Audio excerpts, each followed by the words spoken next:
अस्सलाम वालेकुम। क्या हाल चाल है? उम्मीद करता हूँ सब खैरियत से होंगे। आज है डे 9 टू CSS और आज हमारा टॉपिक है सूडो एलिमेंट्स, सूडो क्लासेस और लास्ट वन हमारे पास रहेगा साइड नैव किस तरह बनाना है। तो चलते हैं जी अपने लेक्चर की जानिब।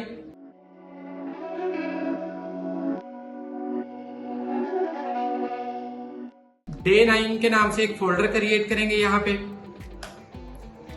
ओपन विद कोड करते हैं इसको। ओपन विद कोड करने के बाद as usual new file create करेंगे हम index.html और साथ ही हम style.css भी क्रिएट कर लिए दोनों को लिंक करवाने के लिए। अब क्या करेंगे, HTML के अंदर आके बेसिक कोड लिंक CSS करेंगे ताकि हमारे पास बेसिक कोड आ जाए। अब हम सबसे पहले अपनी सूडो क्लासेस को देखेंगे। सूडो क्लासेस होती क्या है और क्यों यूज करते हैं। अब यहाँ पे सूडो क्लासेस यूज करने के लिए हम क्या करेंगे, यहाँ पे सबसे पहले एक डिव लेंगे। डिव के अंदर आऊंगा मैं। डिव के अंदर आके एक पैराग्राफ लिखा, पैराग्राफ में लॉरेम लिखा और यहाँ पे अब मैं क्या करूंगा, मैं चाहता हूं कि पहले लॉरेम डिस्प्ले ना हो, मतलब कि पैराग्राफ डिस्प्ले ना हो। जैसे ही मैं डिव के अंदर ओवर लेके आऊं तो मेरे पास मेरा पैराग्राफ शो हो जाए। अब मैं क्या करूंगा, इधर डिव को विड्थ हाइट सेट करूंगा। डिव की विड्थ सेट की मैंने 300 पिक्सल सेट की। इसको बॉर्डर दूंगा। डिव को बॉर्डर दिए 1 पिक्सल सॉलिड ब्लैक। यहां पे गो लाइव करूंगा HTML में और मेरी डिव को बॉर्डर और विड्थ मिल जाएगी।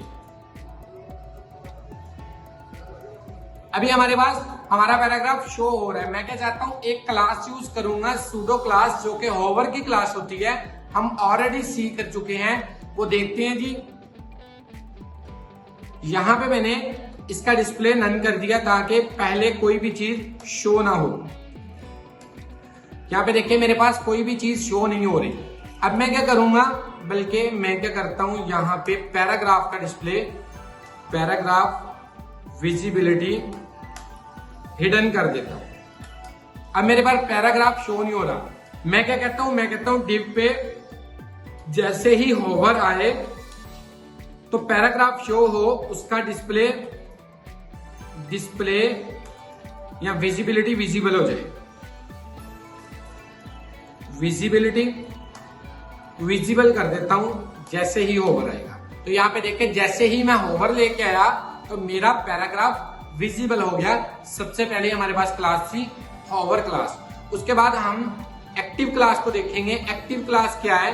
अब यहाँ पे एक मैं इनपुट फील्ड लेता हूँ टेक्स्ट के नाम से। इनपुट टाइप टेक्स्ट ले लेता हूँ, इनपुट कॉलन टेक्स्ट ली, जो कि हम ऑलरेडी देख चुके हैं। ये मेरे पास इनपुट टाइप टेक्स्ट आई। अच्छा, मैं चाहता हूं जैसे ही मैं इस पे फोकस या एक्टिव करूं, इसका कलर चेंज हो जाए। तो मैं क्या करूंगा, यहां पे इनपुट टाइप टेक्स्ट है ना, उसको क्लास दे देता हूं। इसको मैं क्लास या आईडी दे देता हूं 1 की। अब CSS में 1 को कॉल किया और यहां पे जाके 1 पे जैसे ही मेरे पास फोकस आए, इसका BGC लाइट ब्लू हो जाए। अब जैसे ही मैं फोकस करूंगा तो देखिए मेरा इनपुट फील्ड का BGC कलर चेंज हो गया, जो कि अगेन हमने सूडो क्लास यूज की फोकस। एक्टिव क्लास क्या है, यहां पे मैं एक एंकर टैग ले देता हूं। एंकर टैग लिया, इसमें कोई भी लिंक पेस्ट कर लेता हूं। मैं इसको #home कह लेता हूं और यहाँ पे होम मैंने लिखा और ये मेरा एंकर टैग आ गया। अब मैं चाहता हूं एंकर टैग पे जैसे ही मैं क्लिक करूं, एक्टिव करूं, तो इसका कलर टेक्स्ट जो है वो चेंज हो जाए। वो कैसे है, मैं कहता हूं एंकर पे जैसे ही एक्टिव हो, उसका क्या हो जाए, टेक्स्ट कलर ब्लैक हो जाए और उसका टेक्स्ट डेकोरेशन नन हो जाए, जो कि खत्म हो जाएगा।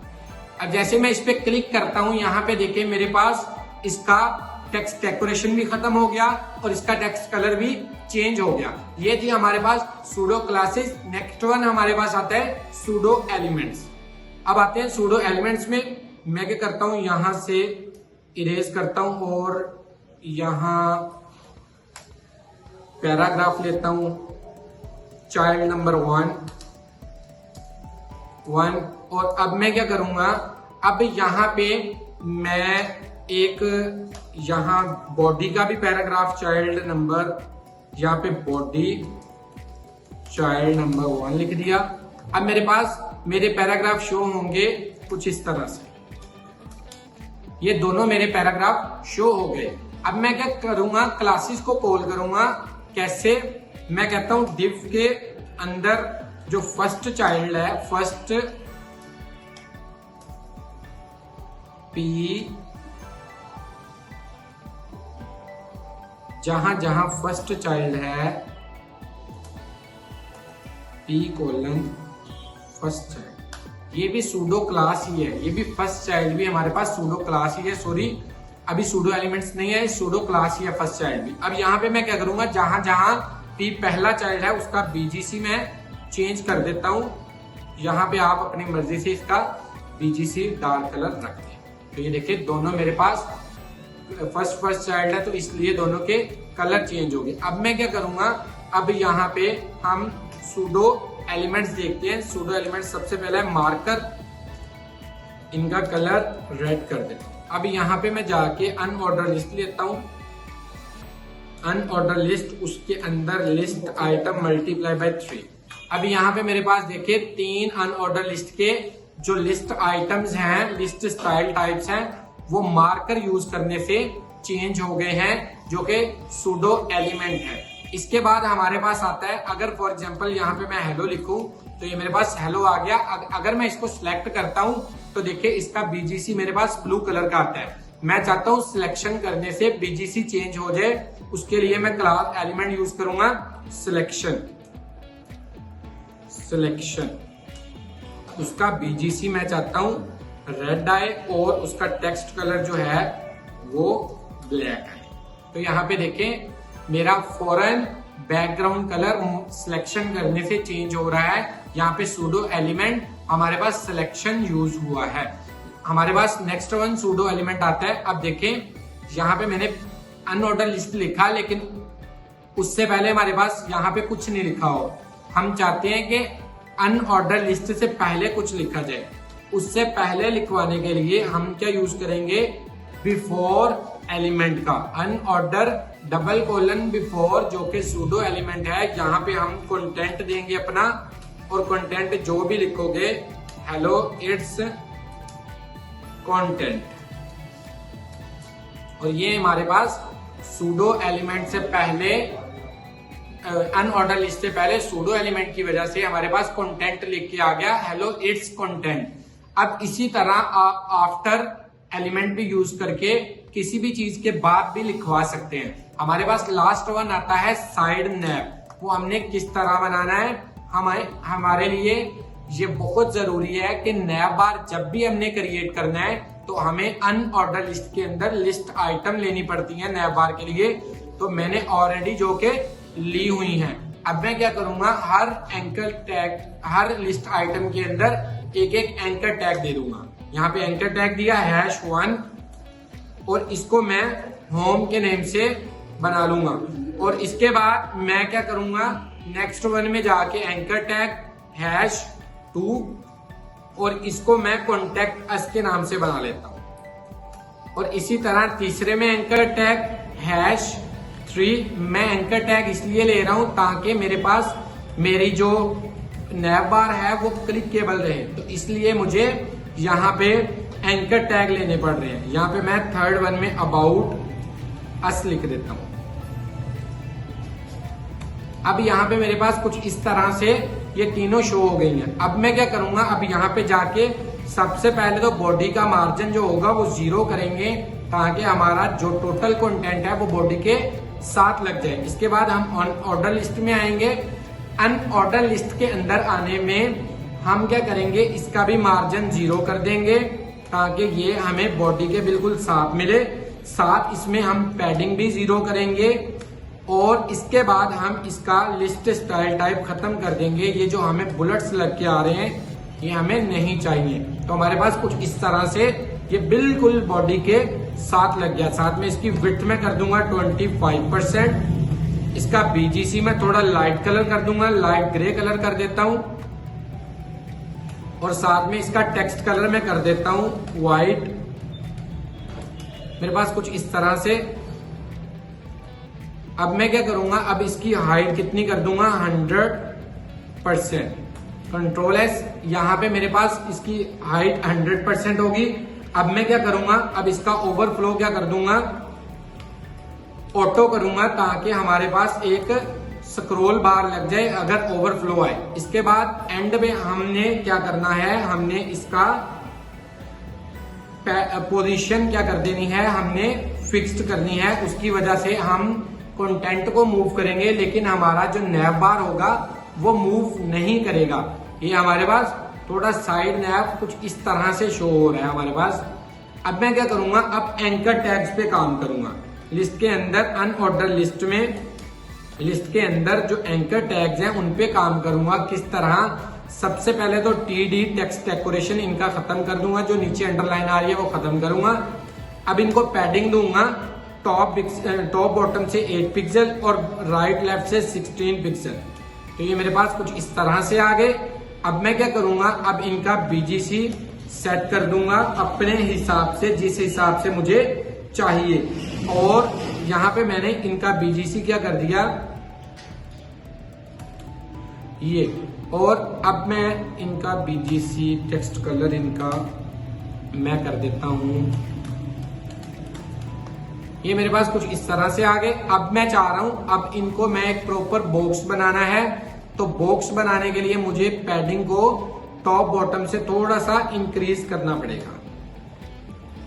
अभी भी कम है, तो इसको मैं साथ में क्या करूंगा, अब मैं क्या करना है, यहां पे एंकर टैग पे जैसे ही होवर आए तो क्या हो, बीजीसी कलर इनका थोड़ा सा चेंज हो जाए, हमारे पास बीजीसी कलर चेंज हो जाए कुछ इस तरह से। पोजीशन हमें इसकी, इनकी पैडिंग हमें थोड़ी कम करनी पड़ेगी, 8 पिक्सल कर देते हैं। तो इसके बाद अगर मैं यहाँ पे आके अपने लिस्ट आइटम बढ़ाऊं तो यहाँ पे कुछ मेरे पास इस तरह से आ जाएंगी।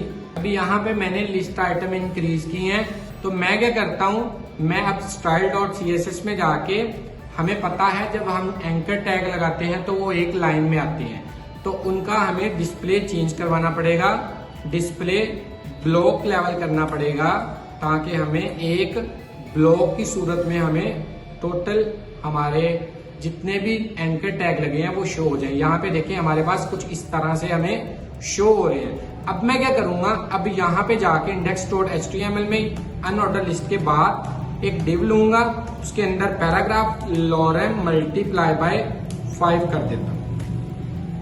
अब यहाँ पर मेरे पास कंटेंट शो हो रहा है। अब मैं चाहता हूँ ये वाला जो कंटेंट है ये बिल्कुल इस तरफ हो जाए, तो इस तरफ करने के लिए मैं क्या करूंगा, अब डिव को कॉल करूंगा और इसको मार्जिन लेफ्ट दूंगा 25%, जो कि मैंने अनऑर्डर लिस्ट को विड्थ दी थी। अब मैं इसको मार्जिन पैडिंग दे देता हूं, थोड़ी थोड़ी पैडिंग। टॉप बॉटम से इसे मैं 10 पिक्सल और राइट लेफ्ट से इसे 20 पिक्सल पैडिंग दी, तो मेरे पास कुछ कंटेंट इस तरह से आ गया। अब मैंने क्या किया था, मैंने यहाँ पे इसकी अपने अनऑर्डर लिस्ट की पोजीशन क्या कर दी थी, फिक्स्ड। उसकी वजह से क्या होगा, हमारे पास हमारा नया बार जो होगा वो कंटेंट के साथ मूव नहीं करेगा। अगर मैं फॉर एग्जांपल यहाँ पे कंटेंट इंक्रीज करता हूँ जो कि राइट साइड पे है, अगर मैं यहाँ पे पैराग्राफ्स को कॉपी करके पेस्ट करता हूँ तो यहाँ पे मेरे पास देखें स्क्रॉल बार आया, लेकिन मेरा यहाँ पे कंटेंट मूव कर रहा है। हमारे पास नेविगेशन बार जो कि लेफ्ट साइड पे है वो मूव नहीं कर रहा, तो जो मूव नहीं कर रहा इसलिए हमने उसे पोजीशन फिक्स्ड दी थी। यहां तक हमारा टॉपिक खत्म होता है। नेक्स्ट वन डे नंबर 10 के अंदर हम देखेंगे drop down, image gallery, attribute selector और सीएसएस के अंदर फॉर्म किस तरह क्रिएट करने हैं। यहां तक के लिए बहुत शुक्रिया, खुदा हाफिज। These my daddies make it hurt.